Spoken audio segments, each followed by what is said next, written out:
ओम श्री गणेशाय नमः। हरि ओम हरि ओम हरि ओम तत्सत। हरे कृष्णा कृष्णा कृष्णा हरे हरे, हरे कृष्णा कृष्णा कृष्णा हरे हरे, हरे रामा राम राम हरे हरे। हरि ओम। जय श्री कृष्ण। पाकिस्तान भक्ति सागर में आपका हार्दिक स्वागत है। आज हम श्रीमद् भागवत गीता के दूसरे अध्याय के बारे में कुछ थोड़ी सी चर्चा करेंगे। सांख्य योग। सांख्य योग में जब भगवान श्री कृष्ण जी ने अर्जुन को देखा कि और अर्जुन से कहा कि अर्जुन, तुझे ये मोह ऐसे वक्त में कहाँ से उत्पन्न हो गया? ऐसा मोह तो नीच लोगों को होता है, इससे ना परलोक मिलता है ना लोक मिलता है। तब अर्जुन ने कहा कि प्रभु, मेरी कुछ समझ में नहीं आ रहा कि मैं क्या करूं। भीख मांग कर गुजारा कर लूं या मैं इन अपनों के ऊपर तीर चलाऊं। हे कृष्ण, मुझे ये कुछ भी समझ नहीं आ रहा, क्योंकि अर्जुन जो था वो अभी तक भगवान श्री कृष्ण जी को अवतार उसको पता ही नहीं था कि ये तो नारायण का अवतार है। तो जैसे एक दोस्त के साथ बात करता है, तो अर्जुन ऐसे ही भगवान श्री कृष्ण जी से कह रहे कि हे कृष्ण, मुझे नहीं समझ में आ रहा कि मैं क्या करूं। मेरी बुद्धि भ्रम में पड़ गई है।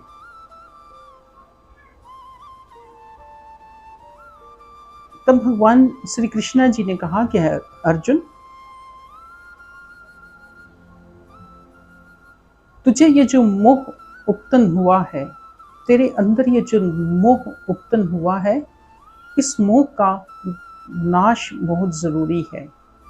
अब इस बात पर ध्यान दें कि श्रीमद् भागवत गीता में 5 हमारे जो शत्रु हैं, जो 5 हमारे बहुत बड़े शत्रु हैं, उनके बारे में भगवान श्री कृष्ण जी ने क्या कहा कि काम, क्रोध, लोभ, मोह और अहंकार, ये 5 हमारे शत्रु हैं।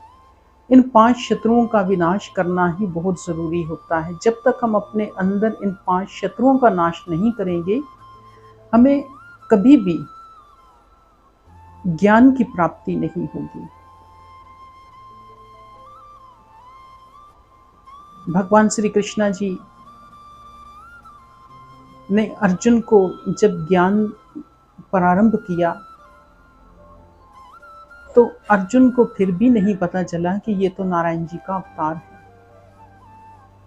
अब इस बात पे जरा विशेष ध्यान दीजिएगा। इस बात की ओर गहराई में जाते हैं कि श्रीमद् भागवत गीता ईश्वर का गीत है, भगवान श्री कृष्ण जी का गीत है।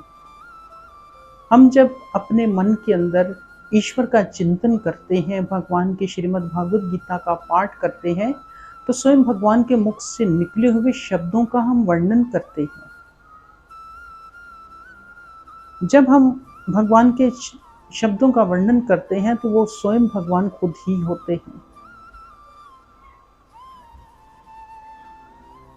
तो यहाँ से इस बात का क्या अर्थ मिलता है कि अर्जुन को कुछ भी समझ में नहीं आ रहा कि मैं क्या करूं। अब अर्जुन को भगवान श्री कृष्ण जी ने जो ज्ञान दिया, तो वो क्यों ज्ञान दिया गया? क्योंकि उसके अंदर का मोह का नाश करना था। उसके अंदर जो एक मोह बैठ गया था, उसका विनाश करना था। और उसका नाश कैसे हुआ? श्रीमद् भागवत गीता के ज्ञान से।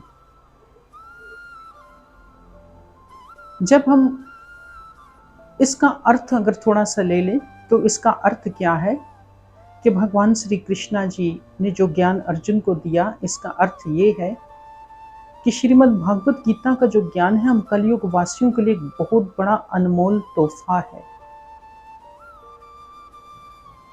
हम जब भगवान के नाम का सिमरन करते हैं, ईश्वर के नाम का चिंतन करते हैं, तो भगवान के एक अनमोल हीरे को हम लेकर अपनी जुबान पर रखकर उसको लेकर चलते हैं। तो इसका अर्थ ये हुआ कि श्रीमद् भागवत गीता हमारा वो अनमोल ग्रंथ है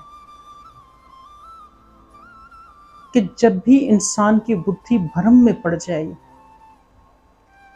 जब इंसान की अक्ल मारी जाती है, जब इंसान को कुछ भी नहीं सूझता, जब कोई ऐसी परेशानी आ जाती है, कुछ भी ऐसा मसला आ जाता है, तो श्रीमद् भागवत गीता का जो गीत है, एक गीत जो है वो तमाम दुखों का नाश करता है, वो हर तकलीफ का नाश करता है। श्रीमद् भागवत गीता का जो गीत है, जो श्रीमद् भागवत गीता का जो ज्ञान है, ये हमारे अंतर आत्मा को शुद्ध करता है। जब हमारे ऊपर कोई मुसीबत पड़ जाए, जब अपने साथ छोड़ जाए, धन दौलत जब साथ छोड़ जाए, जब हर रिश्ता नाता साथ छोड़ जाए, तो उस वक्त अगर कुछ भी ना सूझे, हमारी जब बुद्धि भ्रम में पड़ जाती है, तो हमें परमात्मा के नाम का चिंतन करना चाहिए।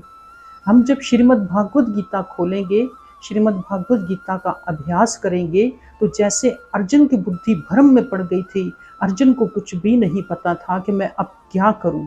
वो परेशान था, इतना परेशान कि परेशानी की वजह से उसको समझ में नहीं आ रहा था कि मैं क्या करूं। तो इसी तरह अगर हम कलयुग वासियों के ऊपर अगर कोई मुसीबत आन पड़े, कोई दुख आन पड़े, तो उस वक्त हम भगवान की शरणागत होते हैं। हम परमात्मा के चरण कमल में नतमस्तक होते हैं। हम शीश झुकाते हैं कि परमपिता परमात्मा, हमारे इन दुखों को दूर करो। इस बात को ज़रा ध्यान दें कि जब भी हम परमात्मा के जाके मस्तक झुकाते हैं, अपने इस पूरे शरीर को, अपने इस पूरे शरीर को ले जाकर, अपने बुद्धि को ले जाकर, अपने इस पूरे शरीर को ले जाकर हम परमात्मा के आगे रख देते हैं और हम परमात्मा से प्रार्थना करते हैं कि प्रभु, हमारे जो भी दुख तकलीफ है उनको दूर करने वाले सिर्फ आप ही हो। हम परमात्मा के चरणों में नतमस्तक हो जाते हैं। तो अगर कुछ भी भगवान ना करे, अगर इंसान के ऊपर आप के कोई तकलीफ आ जाए, बीमारी आ जाए, कुछ भी चिंता आ जाए, तो अर्जुन को सामने रखकर, जैसे अर्जुन को कुछ नहीं सूझता था, अपनों ने साथ छोड़ दिया, तो हमें भी जब अपने साथ छोड़ जाए, दुख तकलीफ बढ़ जाए, तो हमें भी परमात्मा का सहारा लेना चाहिए, श्रीमद् भागवत गीता का सहारा लेना चाहिए कि श्रीमद् भागवत गीता में कौन सा ज्ञान है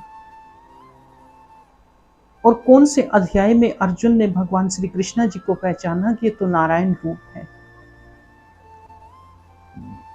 इसमें हम फिर आगे भी वार्तालाप करेंगे, लेकिन सबसे पहली बात, अभी जो बात चल रही है वो ये कि हमें सबसे पहले स्वयं को संभालना है, स्वयं को जानना है। जब तक हम स्वयं को नहीं जानेंगे, खुद को नहीं जानेंगे, हमें कभी भी ज्ञान की प्राप्ति नहीं हो सकती। हम परमात्मा की लीलाओं का कभी भी वर्णन नहीं कर सकते, ना हम उनके वर्णन को सुनकर समझ सकते हैं, जब तक हमारा चित्त शुद्ध नहीं होगा। चित्त शुद्धि कैसे होगी? श्रीमद् भागवत गीता का बार बार अभ्यास करने से, श्रीमद् भागवत गीता का ज्ञान सुनने से हमारी चित्त शुद्धि होगी। जब हमारी चित्त शुद्धि होगी तो इसी से परमपिता परमात्मा जी हमें आकर मिल जाते हैं। अपने बच्चों को भी ये बताएं कि भगवान ना करे, अगर जिंदगी में कभी कोई कष्ट आ जाए, कोई दुख तकलीफ आ जाए, तो आप श्रीमद् भागवत गीता का पाठ करो। जरूरी नहीं कि कोई दुख तकलीफ ही आएगा तो फिर हम भगवान का सिमरन करेंगे, उससे पहले भी भगवान के नाम का सिमरन करना अति सुंदर है।